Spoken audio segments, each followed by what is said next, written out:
আমি একটা মেয়েকে ভালোবাসি এবং মেয়েও আমাকে ভালোবাসে। হ্যাঁ, আল্লাহু আকবার কে করে? ওই আগে বোঝো কি বলেছে শুনি আমরা। কিন্তু আমাদের পরিবার থেকে বিষয়টা মানতে চাচ্ছে না এবং মেয়েকে বিয়ে দেওয়ার জন্য তারা উঠে পড়ে লেগেছে। অর্থাৎ মেয়ের বাবা এবং মা মেয়েকে বিয়ে দেওয়ার জন্য উঠে পড়ে লেগেছে। মেয়েকে বিয়ে দিবে প্রতিষ্ঠিত ছেলের সাথে এবং আমি আর মেয়ে ইন্টার ফার্স্ট ইয়ারে পড়ি এবং আমার প্রতিষ্ঠিত হওয়া অনেক দেরি। আমার পরিবার এখন আমার বিয়েতে সম্মতি দিবে না। আমি ওই মেয়েকে ভালোবাসি এবং তাকে হারাতে চাই না। এমন অবস্থায় আমি কি করতে পারি? আপনার বিবেচনায় আমাদের বিষয়টা কি বলে মতামত দিবেন। আসল কথা এটাই সত্য, বাংলাদেশে হাজার হাজার যুবক তার পছন্দের বিয়েকে বিয়ে করতে পারে না জাস্ট টাকার জন্য। রাজবাড়ী ভাই, আজকাল টাকার জন্য যুবকদের হাজার হাজার যুবকদের পছন্দের মেয়ের বিয়ে অন্য জায়গায় হয়ে যায়। আমি তোমাকে বিনয়ের সঙ্গে বলবো, কলিজার টুকরা যুবক, একটু ধৈর্যের পরিচয় দাও, বাড়াবাড়ি বেশি করতে যেও না। মাথায় রাখবা, তোমার এই বয়সটাই হচ্ছে আবেগের বয়স। দুইটা পয়েন্ট মাথায় রাখবা, দুইটা পয়েন্ট। এক, তোমার বাবা এবং তোমার মা, তাদেরকে কনভিন্স করার জন্য you have to try your best level.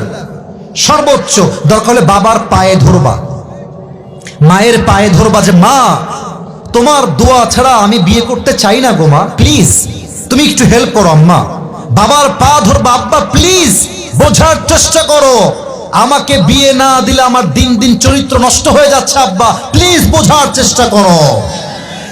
আর সেই আব্বাদেরকে বলবো, যে আব্বারা সন্তানকে সঠিক বয়সে বিয়ে দিচ্ছেন না, আপনার ছেলে বিয়ে না হওয়ার জন্য যত জায়গায় জেনা করবে, যত মেয়ের সঙ্গে অন্যায় জড়াবে, আমি আসিফ আপনাকে 100% ইনশিওর করে বলছি, আপনি বাবা হিসেবে আপনার সন্তানকে সঠিক বয়সে বিয়ে না দেওয়ার জন্য এই প্রত্যেকটা জেনার দায়ভার কিয়ামতে আপনাকে বহন করতে হবে আব্বা জান আমার। এক নাম্বার কথা, আব্বা আম্মাকে বোঝাবা, পা ধরবা। যদি আব্বা আম্মা না বোঝে, আলেম ওলামা নিয়ে যাবা, আলেমদেরকে দিয়ে বোঝাবা, মুরব্বীদেরকে বুঝাবা। যদি আব্বা আম্মা এতেও না মানে, সোজা তোমার নিজেরাই বিয়ে করে ফেলবা। এটা আমি আমার বুকের ব্যথার থেকে বললাম, কারণ বাবা মা রাজি না হওয়ার জন্য হাজার হাজার যুবক বছর বছর জেনার সম্পর্কে জড়িয়ে থেকে যায়, যে কিনা বলে। আমার মনে হয় প্রত্যেকটা মেয়ের বাবা যদি বলে যে বাবা তুমি তো আমার মেয়েকে বিয়ে করবা, তোমার তো চাকরি নাই, ব্যবসা নাই, শোনো ওইটা আমার কলিজার টুকরা মেয়ে, তো তুমি বিয়ে করে নাও, তবে সে আমার বাসায় থাকবে, আমার বাসায় খাবে, আগেও যেমন ছিল এখনো সে তেমন থাকবে। বাবা তুমি তার স্বামী হয়ে থাকো, এবং তুমি যখন জীবনে প্রতিষ্ঠিত হবে, তুমি আমার মেয়েকে এসে রাজার মতো রাজকুমারীকে তোমার বাসায় নিয়ে যাবে। এমন চিন্তা প্রত্যেকটা মেয়ের বাবার যদি হয়ে যায়, আমি 100তে 100 ভাগ বলবো, এই দেশে বিয়ের সংখ্যা বাড়বে, জেনার সংখ্যা কমে যাবে, ঠিক কিনা বলে। এক নাম্বার, আব্বা আম্মাকে সর্বোচ্চ বোঝাবার ট্রাই করো। সেকেন্ড কথা, একটু তিতা মাথায় রাখবা, তুমি যেই মেয়েকে ভাবছো যে এই মেয়েটাকে বিয়ে করলেই my life is settle, I don't want anything in my life, এই মেয়েটা পেলেই আমার জীবন ধন্য, আমি সুখী হয়ে যাব। বাবা আজকে মনে হচ্ছে রাজরানী, কালকে মেয়েটার কাল নাগিনী হতে বেশি একটা সময় লাগবে না। সব মেয়েকে দেখে পটে যেও না।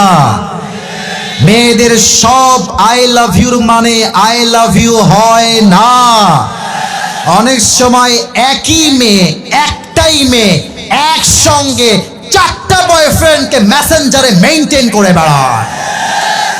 তবে তোমরাও খুব বেশি একটা ভালো না, সবার মধ্যেই ভেজাল আছে। তা আমি বলবো, যেই মেয়েকে বিয়ের জন্য পাগলামি করছো, এটা জাস্টিফাই করে নাও, আদৌ কি সেই মেয়ে তোমার বউ হওয়ার যোগ্যতা রাখে কিনা। যদি তুমি ভুল জায়গায় বিয়ে করো, তোমার পুরো জীবনটাই নষ্ট হয়ে যাবে যুবক ভাই আমার।